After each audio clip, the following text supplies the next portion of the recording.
Everyone, welcome back to channel. So today we are going to be learning about how can we use concatenate function in an Excel workbook.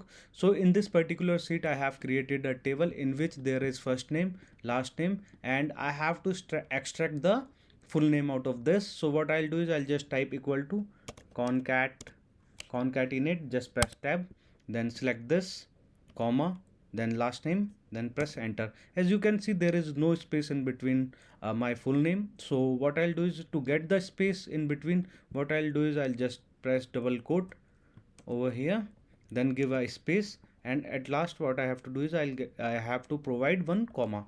So if I press enter, then as you can see now my full name is in correct manner. If I drag in till bottom, then I'm getting the required output with correct manner, all the full names. So this is the way how can we use a concatenate function to get the required outputs. And I hope you find this video useful, and if you find this video useful, give it a big thumbs up, subscribe for more, and press the bell notifications for further updates. So take care, bye bye.